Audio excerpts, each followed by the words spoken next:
अस्सलाम वालेकुम दोस्तों, किद्दां हो सारे? उम्मीद करती हैं ठीक ठाक होगी।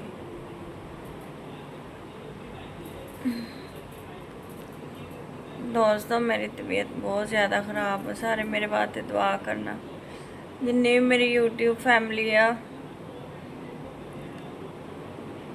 मैं ना ਗੋਲਡ ਬਲਾਡਰ ਦੇ ਵਿੱਚ ਸਟੋਨ ਨੇ ਤੇ ਉਹਨਾਂ ਦੀ ਸਰਜਰੀ ਹੋਣੀ ਤੇ ਡਾਕਟਰ ਕਹਿ ਰਹੇ ਨੇ ਕਿ ਤੁਹਾਡੇ ਨਾਲ ਸਟੋਨ ਨਾਲੀ ਦੇ ਵਿੱਚ ਚਲੇ ਗਏ ਨੇ ਤੇ बहुत ज़्यादा तकलीफ़ हो रही है, दर्द भी हो रहा है। डॉक्टर सारे दोस्त जिन्हें भी मेरे यूट्यूब की फैमिली दोस्त भैन भाई सारे दुआ करना अल्लाह पाक सेहत देवे। 24 तारीख को उन्होंने टाइम दिता सर्जरी का तो दोस्तों पेन अज ही इन्ना हो गया कि इंजैक्शनों के नाल भी ठीक नहीं हो रहा। एक गोल्ड ब्लैडर दे विच स्टोन का ना स्टोन यानी कि काफ़ी ज़्यादा सारी रात हो गई सानू जागदियां नूं। कदी असी हॉस्पिटल जाने तो कदी असी घर भेज देंदे ने। बहुत तबीयत खराब हुई।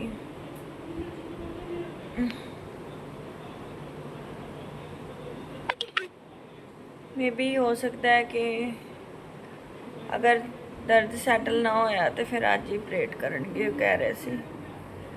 तो मैं इस वक्त वीडियो बना रही हूँ। मैं अपने सारे दोस्तों भैन भाइयों दस दिया। सारे दोस्त मेरे वास्ते बहुत सारा दुआ करे जे अल्लाह पाक मैनू सेहत तंदुरुस्ती दे दे।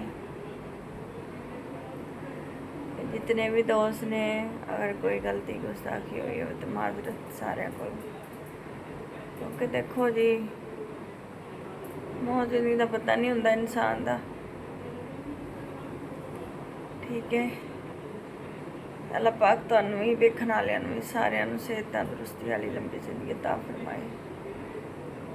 अगर मेरा किसी का जाने अनजाने दिल दुखिया तो मैं माफ़ कर दिया जे दोस्तों। तो सारे दुआ करना, इंशाअल्लाह तुहाडीआं दुआवां नाल मैं ज़रूर ठीक हो जावांगी। मसला बहुत ज़्यादा बन गया वा तो बस मैं उन्होंने शुक्रगुजार है जो मेरे नाल इस वक्त खड़े ने, मेरे दोस्त ने या मेरे भैन भाई ने कोई भी है तो जेड़े इस मुश्किल वक्त छड़ गए ने उन्होंने भी बहुत बहुत शुक्रिया।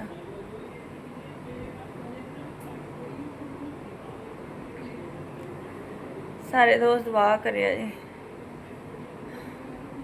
इंशाअल्लाह जो सर्जरी हो जाएगी फिर मैं तुहाडे सारे नाल मुलाकात करांगी। दुआ करो शायद अज मैं जो अगर इंजैक्शनां नाल दर्द सैटल हो गया तो फिर 24 तारीख को ऑपरेट होएगा। अगर ना होया तो फिर अज ही शायद रात को कर देन।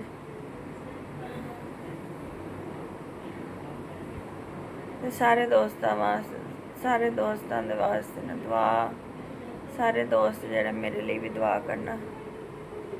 अल्लाह पाक अगे हो दुआ है अल्लाह पाक किसी न किसी का मुताज ना करे, सेहत तंदुरुस्ती वाली लंबी जिंदगी दा फरमाए। पर यह दर्द बड़ा जालम जे दोस्तों, यह दर्द बहुत जालम है, यह दर्द बहुत बुरा होंदा वा। इहदे नाल ही इजाज़त चाहनी हूँ तुहाडे कोल। इंशाअल्लाह फिर मुलाकात होएगी। दुआ करना कि मैं ठीक हो जावां, दर्द बेहतर हो जाए, क्योंकि दर्द इंजैक्शनां नाल भी ठीक नहीं हो रहा। वो कहते हैं कि पत्थरी जी ना अगे चली गई, स्टोन जड़ा ना अगे जाके फस गया पिते के मूँह दे के। पता नहीं हुण की करनगे।